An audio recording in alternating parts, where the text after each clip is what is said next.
आदरणीय सोनिया गांधी जी ने हम सभी को दिशा निर्देशित किया था कि पूरे भारत से कांग्रेस के 50 लाख कार्यकर्ता और पदाधिकारी फेसबुक लाइव होंगे। उसका पालन करते हुए आप इस समय देख रहे होंगे कि हर प्रदेश से, हर जिले से, हर ब्लॉक से, गांव से और घर से जो भी एक कांग्रेस का डेडिकेटेड पदाधिकारी, कार्यकर्ता, समर्थक है और जो ये महसूस कर रहा है कि वर्तमान में जो ये संकट आया हुआ है, आर्थिक संकट, कोरोना महामारी के चलते जो व्यवस्था हो रही है, इसको सुधारा जा सकता है। और इस उम्मीद के साथ वो कांग्रेस के लिए आज फेसबुक लाइव हो रहे हैं। साथियों,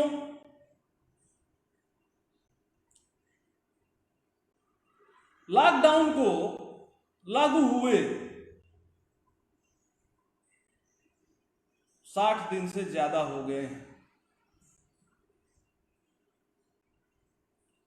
और ये दौर जो चल रहा है,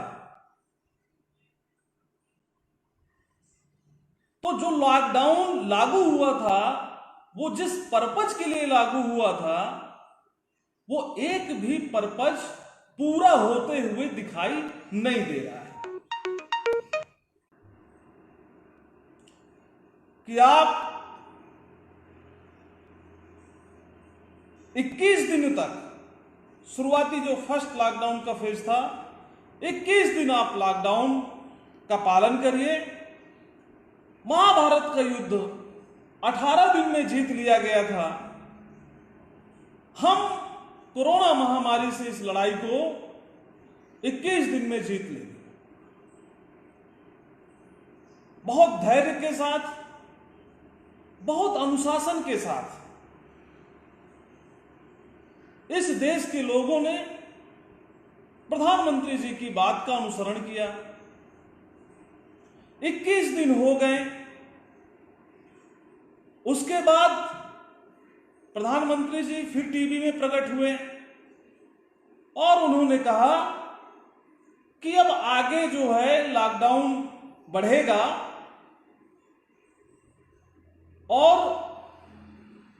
लोगों की सुरक्षा के लिए, देश को बचाने के लिए इसको आगे बढ़ाना पड़ेगा। इसके बाद भी लॉकडाउन बढ़ा, लेकिन उस बार प्रधानमंत्री जी, जिन्हें पूरे देश ने 8 PM की डिग्री दी है, 8 PM का सर्टिफिकेट दे दिया है, जैसे नोटबंदी भी जब इन्होंने लागू किया था तो 8 PM, कोरोना महामारी से लड़ने का जो समय इन्होंने लिया टीवी में, वो 8 PM। तो 8 PM में जब पहला लॉकडाउन शुरू किया तो नोटबंदी जैसे ही बिना किसी को बताए 3 से 4 घंटे का समय दिया और उसको जो है रात को 8 बजे इन्होंने लागू कर दिया। अफरा तफरी मची पूरे देश में। लोग दुकानों की तरफ भागे, अपने घरों की तरफ भागे और ये जो भगदड़ हुई उस समय, अचानक से राशन की दुकानों पे जो जरूरी सामान है उनकी कीमतें बढ़ गई। तो क्या 8 PM को इस तरीके से जो शॉकिंग स्टंट करते हैं, क्या इस पे मजा आता है? ये मैं आपसे पूछ रहा हूं।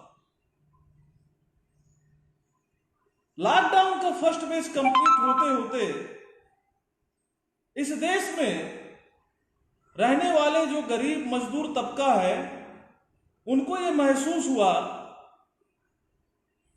कि हमारी सुरक्षा के लिए, हमें घर वापस जाने के लिए सरकार की तरफ से कोई प्रबंध नहीं किया गया और इसलिए वो बहुत चिंतित हो गए। जब उन्हें ये पता चला कि सरकार की तरफ से उन्हें यानी मजदूरों को घर वापस जाने के लिए ना तो ट्रेन की व्यवस्था की गई और ना ही जो है बसों की व्यवस्था किया, तो आपने देखा वो खौफनाक मंजर देखा। वो सड़कों पे चल रहे मजदूरों की दयनीय हालत देखी। कोई मुंबई से आ रहा है, कोई गुजरात से आ रहा है, कोई पंजाब से आ रहा है, कोई बंगलौर से आ रहा है, कोई राजस्थान जा रहा है, कोई उत्तर प्रदेश जा रहा है, कोई बिहार जा रहा है, कोई असम जा रहा है। 2-2 हजार किलोमीटर पैदल मजदूर भाई बहन चल रहे हैं। अभी तक सैकड़ों मजदूर भाई बहन सड़क दुर्घटना में मारे गए हैं। उसकी जवाबदेही कौन तय करेगा? कौन उनको न्याय दिलाएगा? जब हमारी राष्ट्रीय अध्यक्षा आदरणीय सोनिया गांधी जी ने कहा कि जो मजदूर सड़क पे चल रहे हैं उन्हें बहुत तकलीफ हो रही है, उनके पास खाने का कोई राशन पानी नहीं है, कोई हाईवे पे उनको ना तो शेल्टर देने के लिए कोई है, ना उनकी सहायता करने के लिए है। इसलिए केंद्र सरकार से कांग्रेस ने अर्जी लगाई कि आप हमें अनुमति दीजिए और हम मजदूर भाई बहनों के लिए हम ट्रेन के द्वारा उन्हें भेजेंगे और उसका जो किराया होगा हम अदा करेंगे। जब कांग्रेस ने यह प्रस्ताव दिया तो उसके बाद अचानक से मोदी सरकार को होश आया कि अरे ये भी तो करना था। आनन फानन में आदेश दिया कि ट्रेन चलेगी। ट्रेन चली, लेकिन ट्रेन में बैठने वाले मजदूरों को निःशुल्क घर नहीं भेजा गया, उनसे पूरा किराया वसूला गया और साथ में एक्स्ट्रा 50 रुपया चार्ज किया गया। और वहीं पे हम ये देखते हैं कि जो बाहर फंसे हुए छात्र थे, नागरिक थे, मुझे कोई ऐतराज नहीं है, हमारे देश के नागरिक हैं, उनको भी सुरक्षित लाना चाहिए। उनके लिए स्पेशल विमान का प्रबंध किया गया। एक जो है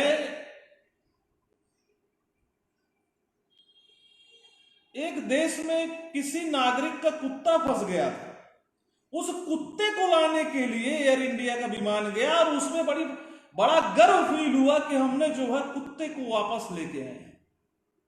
और साहब यहां पे मजदूरों के लिए तो हमें मांग नहीं कर रहे हैं कि भाई आप एरोप्लेन भेजिए।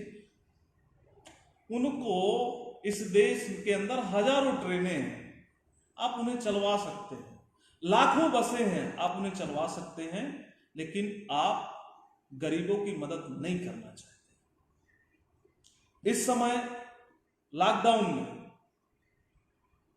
जो छोटा व्यापारी है, किसान है, बुनकर है, सब्जी उत्पादक है या छोटे छोटे काम करने वाले जैसे नाई है, बढ़ई है,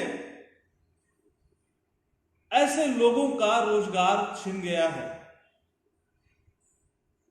मजदूर जो पिछले 2 महीने से जो कोई कारखाना नहीं खुला हुआ है, वो घरों में आ रहे हैं, लगातार चल रहे हैं, उनको रेस्पाइट करने के लिए कहीं पे सरकार की तरफ से कोई मदद नहीं दी जा रही है।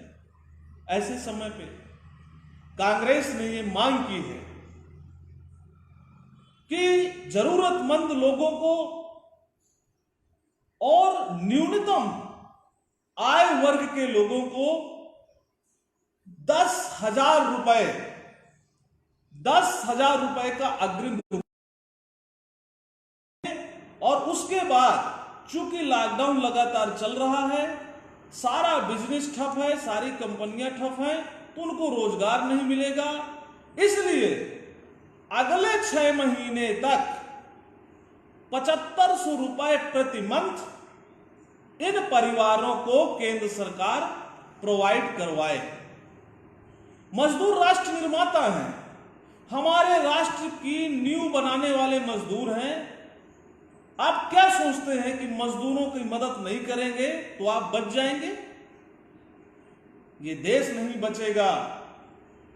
अगर मजदूर इसकी मदद नहीं हुई इस समय, तो सच में जो महलों में बैठे लोग हैं, जो एसी रूम में बैठे हुए लोग हैं, जो बड़ी बड़ी गाड़ियों में चलते हैं, जो सरकार की चापलूसी करते हैं, वो लोगों के ऊपर भी एक दिन खतरा आएगा। इसलिए हमारी पहली मांग है कि सभी जो न्यूनतम आय वर्ग के लोग हैं, उन्हें अग्रिम रूप में 10,000 रुपए की मदद की जाए और 7500 रुपए अगले 6 महीने तक उन्हें दिए जाए। दूसरा, देश में इस समय लाखों करोड़ों श्रमिक भाई बहन पैदल चल रहे हैं, उनको सही तरीके से उचित परिवहन साधनों से उनको उनके घर वापस सुरक्षित पहुंचाया जाए।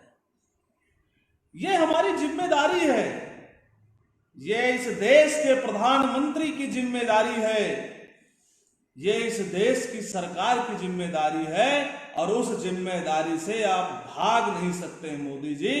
अगर आपने उनको सही ढंग से उनको घर नहीं पहुंचाया तो मजदूर जो है आपसे जवाब मांगेगा।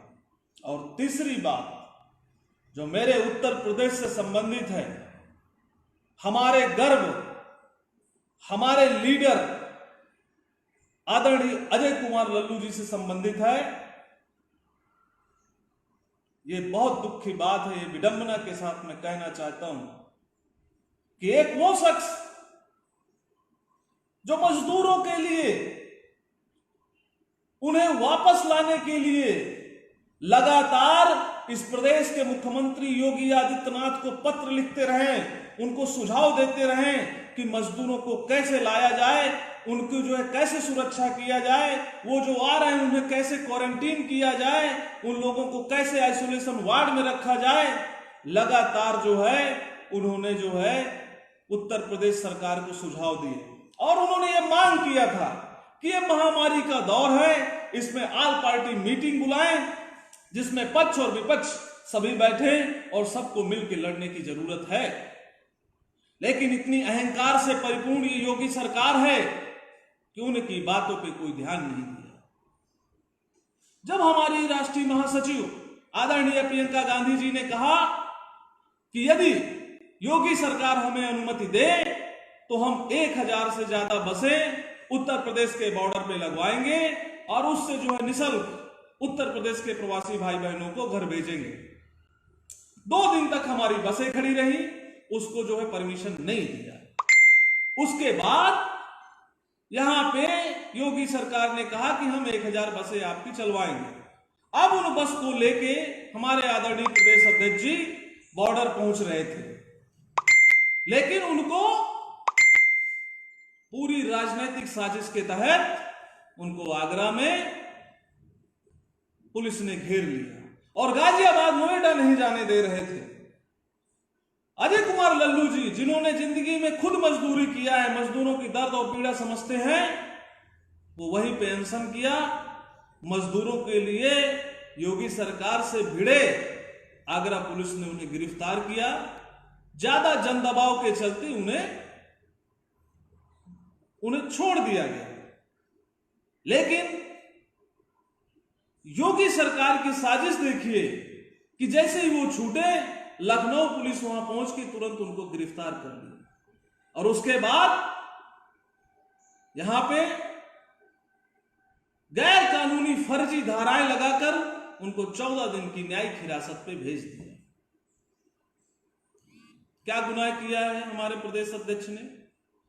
प्रदेश अध्यक्ष ने मजदूरों को सुरक्षित घर वापस लाने के लिए मजदूरों के लिए आवाज उठाई, उनके लिए 1000 बस लगवाना चाहते थे, उनको जो है वो सुरक्षित घर पहुंचाना चाहते थे बिना किसी पैसे के।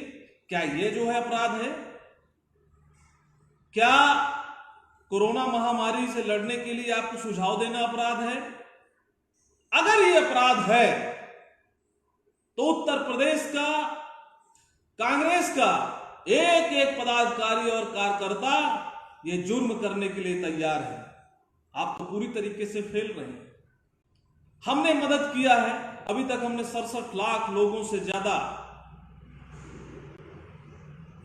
बहुत जरूरतमंद लोगों की मदद किया है। खाना, पानी, राशन, हाईवे टास्क फोर्स, दवाइयां हमने सब उपलब्ध करवाई हैं। आज भी सांझी रसोई चल रही है। इसलिए मेरी गुजारिश है कि आप सभी लोग जुड़िए और इस योगी सरकार की चूल्हे हिला दीजिए जो जन विरोधी, मजदूर विरोधी है, और हमारे प्रदेश अध्यक्ष को जो फर्जी धाराओं पे उनको मुकदमा लगाकर जेल भेजा गया है, आप लोग उनके साथ खड़े होइए। नेशनल दस्तक की आपसे गुजारिश है कि अगर इसको बचाना चाहते हैं तो नेशनल दस्तक को सब्सक्राइब करने के लिए रेड कलर के सब्सक्राइब बटन को दबाएं, फिर बेल आइकन की घंटी दबाएं। नेशनल दस्तक को बचाने के लिए बहुत जरूरी है कि हर खबर को शेयर करें, लाइक करें, कमेंट जरूर करें।